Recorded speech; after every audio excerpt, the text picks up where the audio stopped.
నిత్య పూజలివివు నేరిచినను ప్రత్యక్షమైనట్టి పరమాత్మునికి నిత్య పూజలివివు.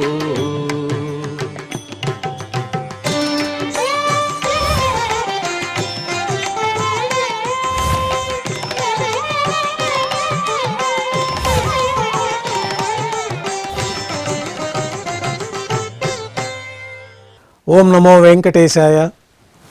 ఈరోజు సోమవారం, శ్రీ విశ్వావసనామ సంవత్సరము, దక్షిణాయనము, వర్ష ఋతువు, భాద్రపద మాసము, కృష్ణపక్షము, పాడ్యమి తిథి, పూర్వభాద్ర నక్షత్రము, సెప్టెంబర్ 8, 2025.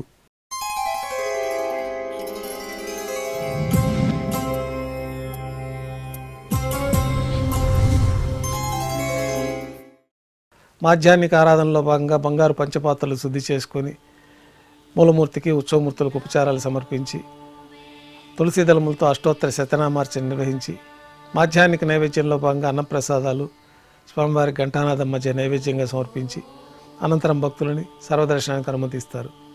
ఉభయ దేవేలతో శ్రీ మలయప్ప స్వామివారు బంగారు తిరిచిపోయిన వేంచేస్తారు. మేళతాళాలతో ఊరేగింపుగా విమాన ప్రదక్షిణంగా సంపంగి ప్రాకారంలో కల కళ్యాణ మండపానికి చేరుకుంటారు. కళ్యాణోత్సవం ప్రారంభమవుతుంది. పుణ్యాహవాచనం, అంకురార్పణము, రక్షాబంధనము, అగ్నిప్రతిష్ఠ, స్వామివారికి అమ్మవారికి కళ్యాణం సందర్భంగా నూతన పట్టు వస్త్రాల సమర్పణ, మహాసంకల్ప పఠనము, మాంగళ్యాలకు అభిషేకము, మాంగళ్యాలకు ఆరాధన పూర్తి చేసుకొని స్వామివారి తరఫున అమ్మవారికి మాంగళ్యాల సమర్పణ గావించి ఈ సందర్భంగా స్వామివారికి అమ్మవార్లకి కర్పూర నీరాజనాన్ని సమర్పించి విశేషమైన హోమాలతో పూర్ణాహుతి పూర్తయిన తర్వాత మాలా పరివర్తనం అనే కార్యక్రమాన్ని నిర్వహించి ఉభయ దేవేరులను శ్రీవారి చెంతకు చేర్చి ఈ సందర్భంగా అక్షతారోపణం అనే వైదిక కార్యక్రమాన్ని నిర్వహించి కర్పూర నీరాజనము, నైవేద్యము, కర్పూర నీరాజనంతో కళ్యాణోత్సవం పూర్తవుతుంది. కళ్యాణోత్సవం భక్తుల దర్శనం అనంతరం ఉభయ దేవేలతో శ్రీ మలయప్ప స్వామివారు ధ్వజస్తంభం వద్ద కల అద్దాల మండపానికి చేరుకుంటారు. వేదపారాయణ నడుమ ఊంజల సేవ నిర్వహించి కర్పూర నీరాజనంతో ఊంజల సేవ పూర్తి చేసుకొని ఉభయ దేవేరులతో శ్రీ మలయప్ప స్వామివారు మేళతాళాలతో ఊరేగింపుగా ఆలయం వెలుపల కల వైభవోత్సవ మండపానికి చేరుకుంటారు. ఆర్జిత బ్రహ్మోత్సవంలో భాగంగా స్వర్ణ గరుడ వాహనం పైన శ్రీ మలయప్ప స్వామివారు వేంచేస్తారు. కర్పూర నీరాజనంతో స్వర్ణ గరుడ వాహన సేవ పూర్తవుతుంది. హనుమంత వాహనం పైన శ్రీ మలయప్ప స్వామివారు వేంచేస్తారు. కర్పూర నీరాజనంతో హనుమంత వాహన సేవ పూర్తవుతుంది. పెద్ద శేష వాహనం పైన శ్రీ మలయప్ప స్వామివారు వేంచేస్తారు. కర్పూర నీరాజన సమర్పణతోటి పెద్ద శేష వాహన సేవ పూర్తవుతుంది. బంగారు తిరిచిపోయిన శ్రీ మలయప్ప స్వామివారు వేంచేసిన తర్వాత ఉభయ దేవేలతో కలిపి శ్రీ మలయప్ప స్వామివారికి కర్పూర నీరాజన సమర్పణతోటి ఆర్జిత బ్రహ్మోత్సవం పూర్తి అవుతుంది. సాయం సంధ్య వేళలో 1000 దీపాలతో అలంకరించబడి ఉన్న సహస్ర దీపాలంకరణ సేవ మండపానికి ఉభయ దేవేలతో శ్రీ మలయప్ప స్వామివారు మేళతాళాలతో ఊరేగింపుగా చేరుకుంటారు. వేదం, గానం, నాదము నడుమ సహస్ర దీపాలంకరణ సేవ నిర్వహించి నక్షత్ర నీరాజనము, కర్పూర నీరాజనము సమర్పించి ఉభయ దేవేలతో శ్రీ మలయప్ప స్వామివారు 4 తిరువీధుల ఉత్సవం జరుపుకొని ఆలయంలోకి వేంచేస్తారు. ఆలయంలో నైవేద్యం పూర్తయిన తర్వాత గర్భాలయంలో వేంచేస్తారు.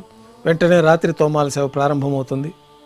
ఉదయం సమర్పించిన పుష్పమాలికలన్నీ సళ్లింపు చేసుకొని గర్భాలయాన్ని శుద్ధి చేసుకొని బంగారు పంచపాత్రలో శుద్ధ జలాన్ని నింపుకొని శ్రీ వైఖానస ఆగమోక్తమైన విధానంలో మూలమూర్తికి, ఉత్సవమూర్తులకి ఉపచారాలు సమర్పించి కొత్త పుష్పమాలికలతో మూలమూర్తికి, ఉత్సవమూర్తులకి అలంకరణ జరిపి చతుర్వేద మంత్రాలతో మంత్రపుష్పాన్ని సమర్పించి నక్షత్ర నీరాజనము, కర్పూర నీరాజనంతో రాత్రి తోమాల సేవ పూర్తవుతుంది. అష్టోత్తర శతనామావళితో అర్చన నిర్వహించి రాత్రి నైవేద్యంలో భాగంగా అన్నప్రసాదాలు, పన్యారాలు, దోస, ఘంటానాదం మధ్య శ్రీవారికి నైవేద్యంగా సమర్పించి తిరువీస నైవేద్యం పూర్తి అయిన తర్వాత భక్తులని సర్వదర్శనానికి అనుమతిస్తారు. కొద్ది విరామం తర్వాత రాత్రి సమర్పించిన పుష్పమాలికలు సళ్లింపు చేసుకొని గర్భాలయాన్ని శుద్ధి చేసుకొని ఏకాంత సేవలో భాగంగా పంచపాత్రలో బ్రహ్మ తిరువారాధన కోసం బంగారు బిందులోని తీర్థాన్ని సమర్పించి కౌతుకభైరమైన శ్రీ భోగ శ్రీనివాసమూర్తి వారిని పట్టు పాన్పు పైన వేంచేపు చేసుకొని ఏకాంత సేవలో భాగంగా దారోష్ణమైన గోక్షీరము, జీడిపప్పు, ద్రాక్ష, బాదం పప్పు, కలకండా కలిపిన మిశ్రమాన్ని స్వామివారికి నైవేద్యంగా సమర్పించి కర్పూర నీరాజనంతో ఏకాంత సేవ పూర్తవుతుంది. ఓం నమో వెంకటేశాయ.